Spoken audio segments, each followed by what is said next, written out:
বন্ধুরা, কেমন আছো? আশা করি সবাই ভালো আছো এবং সুস্থ আছো। আননোন ট্রাভেলসের আরও একটা ব্র্যান্ড নিউ ভিডিওতে তোমাদের সবাইকে জানাই স্বাগতম। আজ এক নতুন সূর্যোদয়ের সাথে আজ আমরা চললাম নতুন এক ইতিহাসের খোঁজে। আজ আমরা যেতে চলেছি 266 বছরের আগের এক আমবাগানের ইতিহাস খুঁজে বার করতে। আজকে আমরা যাত্রা শুরু করব আমার শহর বহরমপুর আর বহরমপুর স্টেশন থেকে। আজ আমরা বহরমপুর রেলওয়ে স্টেশন থেকে আমরা যাব হচ্ছে পলাশী পর্যন্ত। দূরত্ব বেশি নয়, বহরমপুর স্টেশন থেকে প্রায় মিনিট 40 দূরত্ব পাড়ি দিলেই পলাশী পৌঁছে যাওয়া যায়। কলকাতা থেকে ট্রেনে পলাশীর ভাড়া মাত্র 45 টাকা, তাই খুব সহজেই তোমরা পলাশী পর্যন্ত পৌঁছে যেতেই পারবে। পলাশী স্টেশনটা চোখে পড়া মাত্রই শরীরটা কেমন যেন শিহরণ দিয়ে উঠল। ভাবিয়ে তুলতে বাধ্য করল 1757 সালে বিশ্বাসঘাতকতার সেই অবিশ্বাস্যকর বাগানের যুদ্ধের ঘটনা। মনে পড়ে গেল সেই স্বাধীন ভারতের পতনের প্রথম কারণ 1757 সাল। তো আমরা এখন নামলাম হচ্ছে পলাশী স্টেশনে। এখন 2 নম্বর প্ল্যাটফর্মে আছি। আর 2 নম্বর প্ল্যাটফর্ম থেকে বাইরে গিয়ে আমরা এখন টোটো করব। টোটো করে চলে যাব আমরা সেই পলাশী ব্যাটেল গ্রাউন্ডে। পলাশীর সেই আম্রকানন অর্থাৎ ব্যাটেল গ্রাউন্ড যেতে গেলে আমাদের যেতে হবে নেতাজি মোড়ের অটো স্ট্যান্ডে।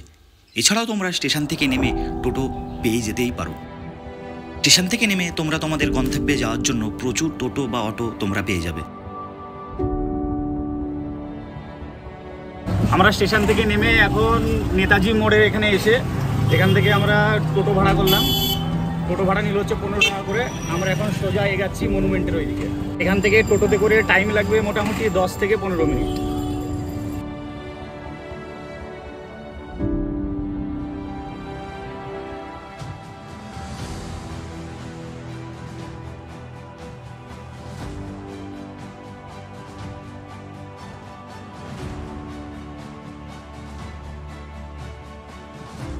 এবার আমরা টোটো করে বেরিয়ে পড়লাম আমাদের গন্তব্যের দিকে। এখন আমরা এগিয়ে চলেছি পলাশীর মীরাবাজারের উপর দিয়ে। মীরাবাজার পেছনে ফেলে এসে এখন আমরা পার করছি আমাদের জাতীয় সড়ক NH 34। তোমরা সহজেই কলকাতা থেকে বাসে করে পৌঁছে যেতে পারো এই হিস্টোরিক্যাল প্লেস পলাশীতে। সময় লাগবে প্রায় 5 ঘন্টা। টোটোতে চেপে কিছুটা যেতে যেতেই হঠাৎ মনে পড়ল ইতিহাসের পাতায় লেখা সেই 17 সালের কিছু মুহূর্তগুলি।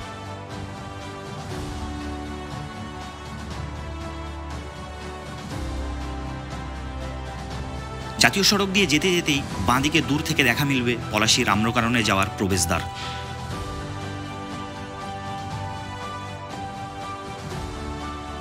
আমি এখন দাঁড়িয়ে রয়েছি প্রবেশদ্বারের সামনে। এখান থেকে আমাদেরকে প্রায় এখনও 3 কিলোমিটার যাত্রা অতিক্রম করতে হবে। তারপরেই আমরা পৌঁছে যাব পলাশীর সেই আম্রকাননে।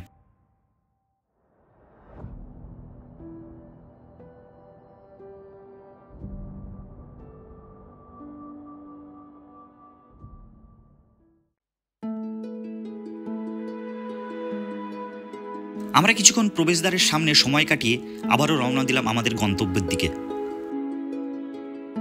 সবুজ সুফলা গ্রাম্য পরিবেশের মধ্য দিয়ে আমরা এখন এগিয়ে চলেছি। শহরের ব্যস্ততা আর কোলাহল থেকে পুরোটাই শান্ত এই গ্রাম। মুর্শিদাবাদের ইতিহাস জানতে গেলে তোমাদের জানতেই হবে এই পলাশী যুদ্ধের সম্পর্কে। আজ আমরা যেখানে যেতে চলেছি সেখানে হয়েছিল বাংলার শেষ স্বাধীন নবাব সিরাজদৌল্লার পরাজয়। তিনি ছিলেন বাংলা বিহার উড়িষ্যার শেষ স্বাধীন নবাব। বিশ্বাসঘাতকতার ফলে যে কি হতে পারে সেই সবই আমরা জানবো সেই রণক্ষেত্রের আম্রকাননে গিয়ে।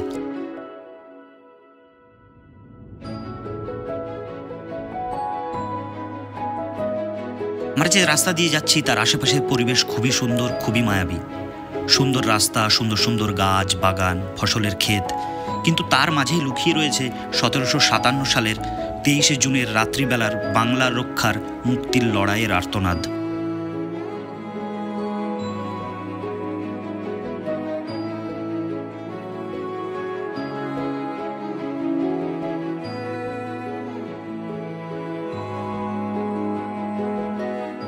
আমরা মনুমেন্ট ঢোকার আগে 200 মিটার আগে একটা বাঁদিকে চায়ের দোকানে বসে আছি। তো দোকানের নাম হচ্ছে সঙ্গম টি স্টল, সাথে রেস্টুরেন্ট। তো এখানটায় তোমরা বসে চাও খেতে পারো, সাথে দুপুরে লাঞ্চও কমপ্লিট করতে পারো। তো তোমরা একবার আসবে এবং জায়গাটা দেখে যাবে, খুব সুন্দর জায়গা। তোমরা রেস্টুরেন্টটা দেখে নাও।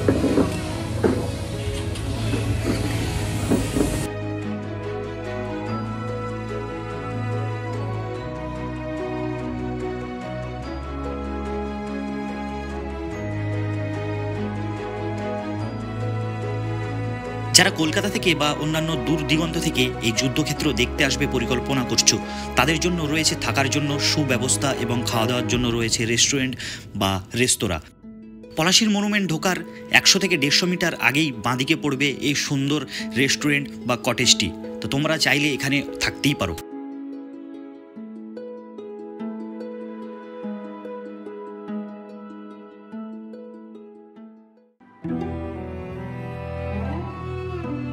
আমরা এখন পৌঁছে গেছি সেই আমরগণনে। টোটো থেকে নেমেই দূর থেকে দেখতে পেলাম পলাশি যুদ্ধের সেই মনুমেন্ট। গুটি গুটি পায়ে এগিয়ে চললাম আমরা সেই দিকে।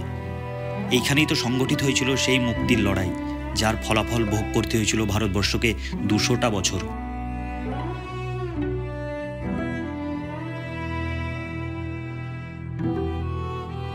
এই সেই সিরাজদৌল্লার মূর্তি, যিনি বিশ্বাসঘাতকতার শিকার হয়েছিল তার প্রধান সেনাপতি মীর জাফরের কাছে।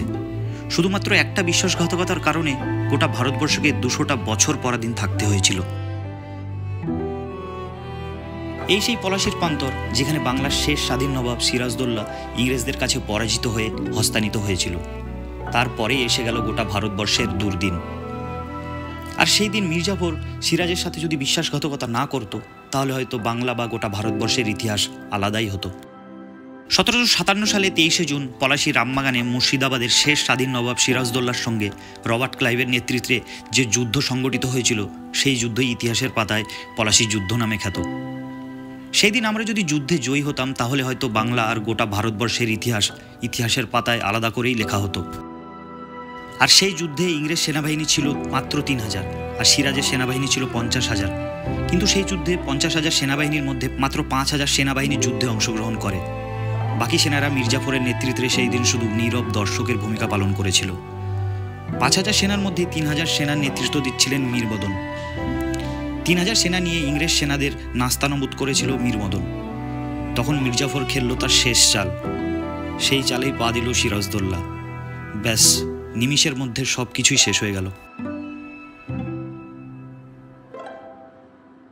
এই পলাশি যুদ্ধের মনুমেন্ট পেছনে ফেলে এগিয়ে চললাম আমরা নবাব সিং হাজারি, মীর মদন আর বাহাদুর আলী খানের স্মৃতিস্তম্ভের দিকে। আমরা এগিয়ে চললাম গ্রামের কাঁচা রাস্তা আর শস্য ক্ষেতের মধ্য দিয়ে।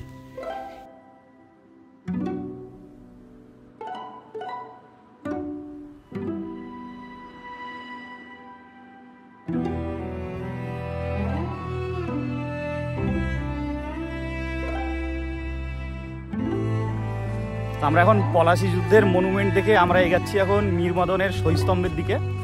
আর আমরা এখন হাঁটছি হচ্ছে সর্ষে ক্ষেতের মধ্যে দিয়ে।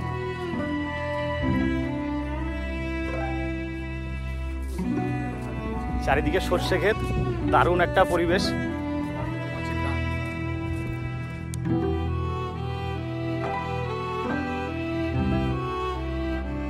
এই শস্য ক্ষেতের এখানেই ছিল সেই আম্রকানন। বর্তমানে এখন আর কিছুই নেই, অবহেলিত হয়ে পড়ে আছে এই জায়গাটি। সব কিছুই তলিয়ে গিয়েছে ভাগীরথীর বুকে।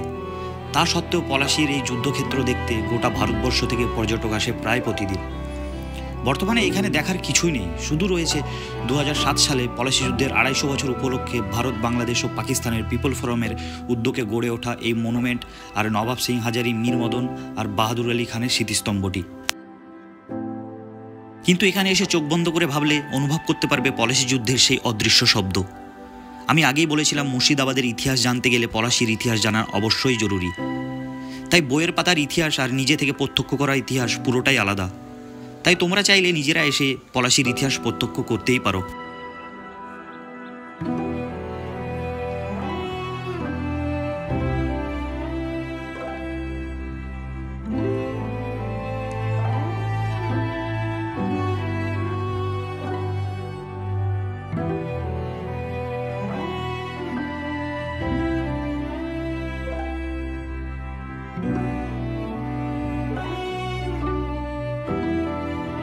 এই পরাজিত যুদ্ধের পরও নবাব সিরাজদৌল্লা থেকে গিয়েছে প্রত্যেক ভারতবাসীর হৃদয়ে।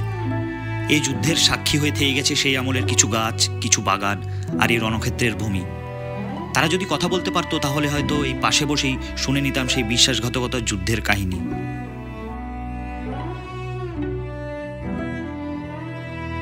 ডান দিকে দেখতে পাচ্ছ নবাব সিং হাজারি, বাম দিকে বাহাদুর আলী খাঁ আর তার মাঝে রয়েছে নবাব সিরাজদৌল্লার সেনাপতি মীর মদনের স্মৃতিস্তম্ভ, যিনি শেষ পর্যন্ত সিরাজের পাশে থেকে লড়ে গিয়েছে ইংরেজ সেনাদের বিরুদ্ধে।